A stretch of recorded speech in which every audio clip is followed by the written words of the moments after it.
नमस्कार दोस्तों, मैं नगीना शर्मा बोकारो से happy life with Bokaro garden में आप सभी का तहे दिल से स्वागत करती हूँ। दोस्तों, आज जो वीडियो मैं आपसे शेयर करने जा रही हूँ वो है कि हर एक घर में आप देखोगे कि छोटी मोटी परेशानी तो आती रहती है, लेकिन ये परेशानी की अगर चक्र चलती रहे तो सोचने पर मजबूर हो जाना पड़ता है कि आखिर ये हो क्यों रहा है।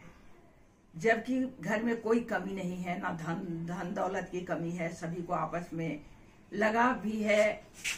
कभी कभी ऐसा भी महसूस होगा कि अकारण किसी को से बहस हो गई, लेकिन बहस का कोई मुद्दा ही नहीं था। तो हमें इस समय अपने पर देखना पड़ता है। तो इसमें हम वास्तु की तरफ अपनी नजर उठाकर देखते हैं कि वास्तु क्या कह रहा है, वास्तु में क्या कहा गया है। तो उसमें मैं जो आज मुद्दा उठाई हूँ वो है आपका कढ़ाई और तावा। ये दोनों हर एक घर में होता है। कढ़ाई में हम लोग बहुत चीज बनाते हैं, तावा में रोटी पराठे बनते हैं। तो इन दोनों का वास्तु से क्या संबंध है? तो दोस्तों, वास्तु में कहा जाता है कि ये जो आपके कढ़ाई और जो तावा है, तावा लोहे के भी हो सकते हैं, बल्कि बेटर होते हैं लोहे के तावा। तो उसमें अगर आप मान के चलो कि वास्तु के अनुसार ये दोनों चीज में किचन में लक्ष्मी का वास रहता है।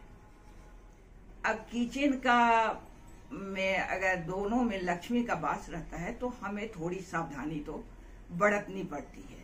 तो इसमें क्या क्या सावधानी बरतनी है, इस पर मैं चर्चा करूंगी। सबसे पहले मैं बात करूं कि कढ़ाई और तावा में सब्जी वगैरह, कभी कभी गृहिणी जो है खाना बनाई, बर्तन कम धोने पड़े, इसके ख्याल से क्या करती है कि कढ़ाई में रस वगैरह लगे हुए हैं तो उसमें चावल डाल दिए, उसको मिला दिए और उसी में कढ़ाई में खा लिए, या तावा में खा लिए बर्तन धोने की कमी बचाने के लिए। लेकिन ऐसा वर्जित है। 100% मान के चलो कि आपको कढ़ाई और तावे में भोजन नहीं करने हैं। ये दोनों बर्तन में लक्ष्मी का वास है, इसे आपको जूठा नहीं करना है। अब आती हूं कि जब लक्ष्मी का वास है, जूठा नहीं करना है, तो अब आगे आपको क्या है कि वॉश बेसिन में जब आप बर्तन धोने के लिए रखते हो, उसी में कढ़ाई और तावा को भी रख दिए, ऊपर से जूठे थाली कटोरा रख रहे हैं, तो वो भी चीज सही नहीं है। आप कढ़ाई और तावा को कहीं अलग हटा के रखो और इसमें जूठन वाले बर्तन नहीं रखो। जूठन वाले बर्तन के साथ इसको नहीं रखनी है। अब जूठन की बात हो गई, अब बात करते हैं कि ऐसे तो जब आपके घर में काम नहीं है, जिस समय आपको कढ़ाई और तावे की काम नहीं है, दिन भर 24 घंटे काम पड़ते नहीं हमें, जब काम पड़ेगी तो निकाल लेना। लेकिन जिस समय काम नहीं पड़ते हैं उस समय आप इन दोनों बर्तन को कहीं ऐसे जगह में अंदर में छुपा के रखो, अलमीरा वगैरह के या किसी ऐसे कोने में रखो जहां बार बार आपके नजर में ये दोनों बर्तन ना आए। या कोई बाहरी अगर आपके किचन में आता है तो उसको आपके कढ़ाई और तावा दिखाई ना दे। इस बात का भी आपको ख्याल रखना है। दोस्तों, अक्सर हम काम करते हुए थक जाते हैं तो रात में जूठे बर्तन छोड़ देते हैं। ऐसे तो सारे बर्तन धो करके किचन साफ कर लिए जाए तो अच्छी बात है, लेकिन कभी तो मेड के लिए हम लोग रखते हैं कि सवेरे मेड आके धोती है। तो इस अवस्था में भी आप इस बात का ख्याल रखें कि आप अपनी कढ़ाई और तावा ये दोनों को आप जूठा रात में नहीं छोड़ें, क्योंकि अगर जूठा छोड़ते हो तो ये आपके लिए लक्ष्मी का वास होता है, ये आपके लिए अच्छा नहीं लगता है। अब एक बात मैं और करती हूँ कि जब आप रोटी बनाते हो तो पहली रोटी भले ही छोटी बनाओ, लेकिन उसको आप गाय को दे दो। अगर आपके पास गाय नहीं है तो उसको तोड़कर टुकड़े टुकड़े में करके चिड़िया वगैरह किसी भी जानवर को पहली रोटी दे दिया करो, ये आपके लिए अच्छा होता है। दोस्तों, अब आगे बात करूंगी मैं कि ये जो तवा है आपका लोहे का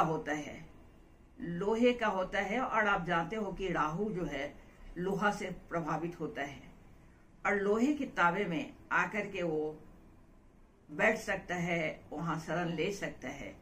जो खाना बनाने वाले और खाने वाले के लिए हो सकता है कि उस पर राहु का प्रभाव आ जाए।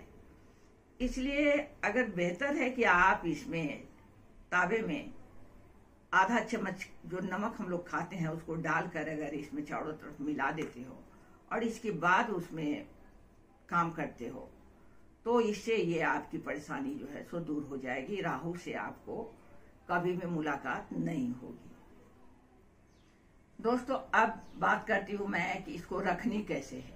और उस समय आप लाए हो, किसी काम के लिए लाए हो, तो कोशिश करो कि जब तक काम नहीं हो रहा है आप अपने बर्तन को दाईं ओर रखा करो। दोस्तों कढ़ाई और तवा को कभी भी किचन में उल्टा ना रखा करें।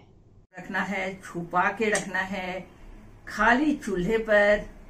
जैसे चूल्हा बंद है, ऑफ किया हुआ है, उसी पर ले जाकर के कढ़ाई को रख दे। ये तो भूल के भी नहीं करना। बंद चूल्हे पर भी कढ़ाई को सीधे नहीं रखना है, इस बात का ख्याल रखना है। इसको जूठन नहीं करना है, जूठा नहीं करना है। और इन सारी बातों का आप ख्याल किचन में रखते हो तो ये आपके लिए बहुत अच्छा होगा। और दोस्तों मैं इस तरह की और भी आपको जानकारी लेकर आती रहूंगी। आप भी अगर कुछ पूछना चाहते हो तो कमेंट में जाके पूछ सकते हो। इसी के साथ मैं चलती हूँ, अगली वीडियो में मुलाकात होगी। तब तक के लिए आप सबों को नमस्कार, आदाब, सत श्री अकाल और मेरे बच्चों को मेरा बहुत बहुत